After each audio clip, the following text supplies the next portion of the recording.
कभी कभी जमीन से खड़े होकर आसमान पर चमकते हुए तारों को देखकर ऐसा लगता है कि शायद हमारे इस यूनिवर्स में हमारी जमीन जैसे और भी बहुत सारे प्लैनेट हैं जहां हम जैसे ही लोग रहते होंगे, जहां अर्थ की तरह ही जिंदगी पाई जाती होगी। अगर कुछ लम्हों के लिए मान भी लिया जाए कि सिर्फ हमारा अर्थ ही एक ऐसा प्लैनेट है जहां पर जिंदगी बिल्कुल आसान है, तो फिर ये बात भी इंसानी दिमाग की समझ में नहीं आती। क्योंकि अगर सच में जिंदगी अर्थ के अलावा किसी और प्लैनेट पर एग्जिस्ट नहीं करती, तो फिर हमारी जमीन की तरह दूसरे लाखों और करोड़ों चमकते हुए प्लैनेट्स का आखिर मकसद क्या है? यही वो सवाल है जिसको जानने के लिए हम बहुत सारे स्पेसक्राफ्ट और सैटेलाइट स्पेस में भेज चुके हैं, सिर्फ और सिर्फ यही जानने के लिए कि आखिर वहाँ पर जिंदगी एग्जिस्ट करती है या फिर नहीं। हमारा यूनिवर्स इतना बड़ा है कि पिछले 100 सालों में हम इसका सिर्फ 1% हिस्सा समझ सके हैं, और इस हिस्से में अब तक जो कुछ भी नजर आया है वो आज हम इस वीडियो में डिस्कवर करेंगे। बाकी प्लैनेट्स पर जिंदगी पाई जाती है या फिर नहीं, ये क्लियर करने के लिए नासा ने सबसे पहले चांद पर जाने का फैसला किया था, क्योंकि चांद ही वो वाहिद सियारा था जो बाकी सियारों से अर्थ के बहुत ज्यादा करीब था। आज से करोड़ों साल पहले जब चांद हमारी जमीन से टकराया था, तब से ही ये हमारी जमीन के गिर्द गोल चक्कर काट रहा है। क्योंकि हमारी जमीन से चांद का फासला सिर्फ 3,84,000 किलोमीटर बनता है। इसीलिए पहली बार अमेरिका ने 21 दिसंबर 1968 में एक स्पेसक्राफ्ट स्पेस में भेजा था। इस स्पेसक्राफ्ट का नाम अपोलो 8 था, जिसे उस वक्त बनाने में 310 मिलियन $US का खर्च आया था, जिसे 3 एस्ट्रोनॉट्स के साथ चांद पर एक खास मिशन के लिए भेजा गया था। इन्हें चांद के गिर्द एक चक्कर काटकर उसका जायजा लेकर वापस लौटना था। जमीन से चांद की ये दूरी इतनी दूरी थी कि इन्हें वहां तक पहुंचने में 70 घंटों का वक्त लग गया था। चांद का पूरा एक चक्कर काट कर इन्हें वहां और तो कुछ नहीं मिल पाया, मगर ये तीनों पहले ऐसे इंसान थे जिन्होंने अर्थ राइज देखा था। जैसे हम अक्सर जमीन पर सनराइज या फिर मून राइज को देखते हैं, उसी तरह इन्होंने चांद पर खड़े होकर अर्थ राइज देखा था। ये शानदार फोटो उस वक्त अपोलो 8 से बनाई गई थी। उसके बाद 1969 में ठीक 1 साल बाद नासा का स्पेसक्राफ्ट अपोलो 11 पहली बार चांद पर लैंड हुआ था, और कमांडर नील आर्मस्ट्रॉन्ग वो पहला शख्स था जिसने चांद पर पहली दफा कदम रखा था। ये जो वीडियो क्लिप आप देख रहे हैं, ये उसी वक्त की है जहां ये दोनों एस्ट्रोनॉट्स पूरे 2 घंटों तक चांद पर घूमते रहते हैं और वहां की मिट्टी के सैंपल लेकर वापस अर्थ की तरफ निकल पड़ते हैं। मून पर पहुंचकर हमें ये पता चला कि चांद पर ना ही हवा है और वहां जमीन के मुकाबले ग्रेविटी भी बहुत कम है। इस वजह से आज भी वहां एस्ट्रोनॉट्स के जूतों के निशान मौजूद हैं। इस मिशन में नासा को चांद पर एलियन तो नहीं दिखे, लेकिन चांद के गिर्द घूमने वाली सैटेलाइट जो हर वक्त हमें चांद की फोटो भेजती है, उसमें काफी कुछ देखा जा चुका है। एलियन रिसर्चर स्कॉट सी वेरिंग का मानना है कि नासा की तरफ से पब्लिश की जाने वाली चांद की फोटोज में ऐसे बहुत सारे पॉइंट देखे जा चुके हैं जहां पर अंडरग्राउंड एलियन मौजूद हो सकते हैं। रोजाना चांद पर बनने वाली फोटोज में एक ऐसी फोटो भी सामने आई जहां एक अजीबोगरीब किस्म की छोटी सी बिल्डिंग नजर आ रही थी। ये वो चीज थी जो चांद पर नजर आने वाली बाकी सभी चीजों से बिल्कुल अलग नजर आ रही थी। उसके चंद ही दिनों बाद नासा ने दोबारा जब चांद की फोटो अपडेट की, तो वो बिल्डिंग जो पिछली फोटो में नजर आ रही थी वो अपनी जगह नहीं थी।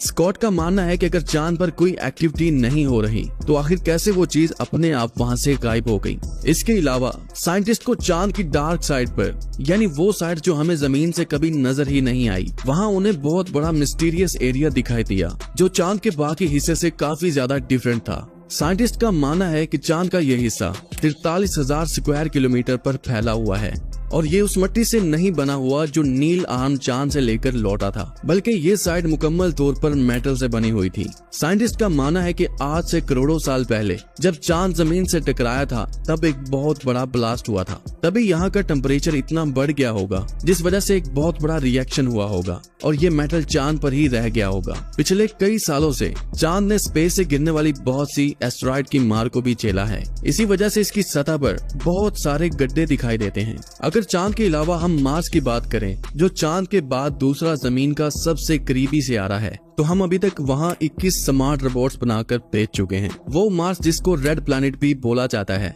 वो प्लैनेट हमारी जमीन से 40 करोड़ किलोमीटर दूर है। ये दोनों प्लैनेट सूरज के गिर्द अपने अपने लूप में चक्कर काट रहे होते हैं, जहां पर हर वक्त इन दोनों का फासला एक दूसरे से बढ़ जाता है। मगर 2 सालों में एक वक्त ऐसा भी आता है जब ये दोनों प्लैनेट्स बिल्कुल आमने सामने होते हैं, और तब ये फासला सिर्फ 6 करोड़ 20 लाख किलोमीटर रह जाता है।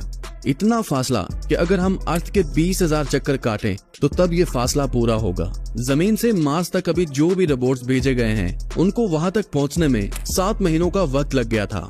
मार्स पर 21 रोबोट भेजे गए थे, जिनमें 17 रोबोट्स मार्स पर लैंड करते वक्त ही क्रैश हो गए थे, मगर 4 रोबोट्स ऐसे थे जो अभी तक वहां अपने मिशन को पूरा कर रहे हैं। ये चारों रोबोट सैटेलाइट से कनेक्ट हैं, जिनको जमीन से ऑपरेट किया जाता है। इन चारों रोबोट्स ने हमें अब तक मार्स की जितनी भी फोटो भेजी हैं, उनमें बहुत सारी अजीब चीजें देखी जा चुकी हैं। एलियन रिसर्चर स्कॉट सीवेरिंग का कहना है कि मार्स से हमें ऐसी इंफॉर्मेशन मिल चुकी है जिसके बाद ये कहा जा सकता है कि मार्स पर भी जिंदगी पाई जाती है, क्योंकि मार्स पर रोबोट से ली हुई फोटो में इन्हें कुछ पिरामिड भी दिखाई दिए थे, बिल्कुल वैसे ही पिरामिड जैसे अर्थ के मिस्र में मौजूद गीजा के पिरामिड हैं, जिन्होंने अर्थ पर ही एक बहुत बड़ी मिस्ट्री खड़ी कर रखी है जिसे आज तक समझा नहीं जा सका। ऐसे ही हूबहू दिखने वाले पिरामिड मार्स पर भी देखे जा चुके हैं।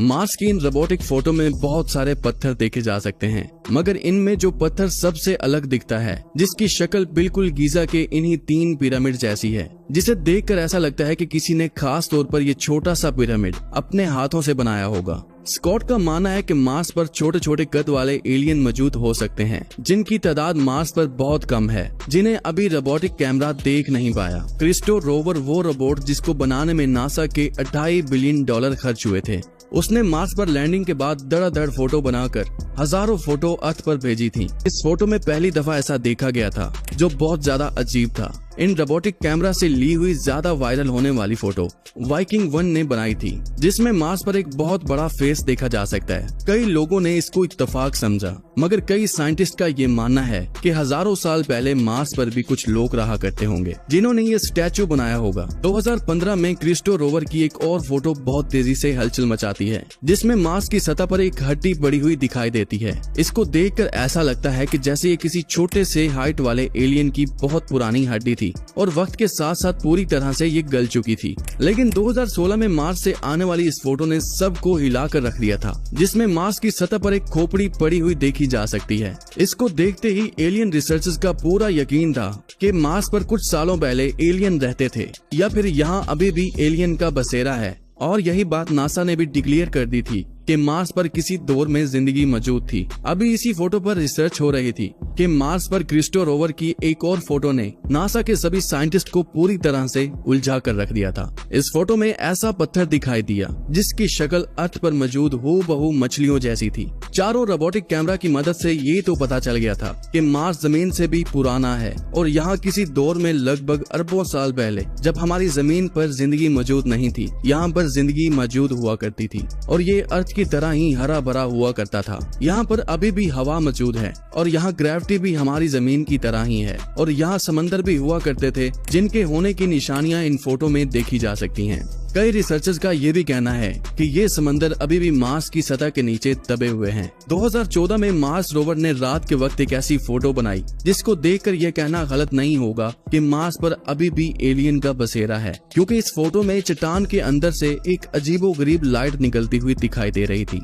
इस फोटो के पब्लिश होने के बाद एलियन रिसर्चर्स का कहना था कि ये मार्स पर एलियन एक्टिविटी का मुंह बोलता सबूत है। इन सभी फोटो से अब तक ये जाहिर हुआ था कि मार्स अब एक बंजर प्लैनेट है, पर इसकी असल हकीकत क्या है, इसको जानने में हमें और कई साल लग जाएंगे। 2018 में मार्स से भेजी जाने वाली इस फोटो में पत्थर से बना हुआ एक ऐसा फेस वाज़ेह तौर पर नजर आ रहा है। उसके बाद 2019 की एक फोटो में देखा जा चुका है कि एक पहाड़ पर एक फीमेल का स्टैचू मौजूद है। साइंटिस्ट का ये भी मानना है कि मार्स पर मौजूद एलियन हमसे भी बहुत ज्यादा एडवांस हैं। वो कोई ऐसी टेक्नोलॉजी का इस्तेमाल करते होंगे जिससे वो इन भेजे जाने वाले रोबोटिक कैमरा में विजिबल नहीं हो रहे होंगे। और इस बात का अंदाजा इस बात से लग सकता है कि इस फोटो में इन्होंने मार्स पर एक इंजन पड़ा हुआ देखा था, जिसके ऊपर मिट्टी के जमने की वजह से वो मार्स की सतह का एक हिस्सा बन चुका था। या तो ये कोई इंजन था या तो फिर ये कोई इत्तेफाक। उम्मीद करता हूँ ये वीडियो भी आप भरपूर लाइक और शेयर करेंगे। आज के लिए इतना ही, मिलते हैं बहुत जल्द।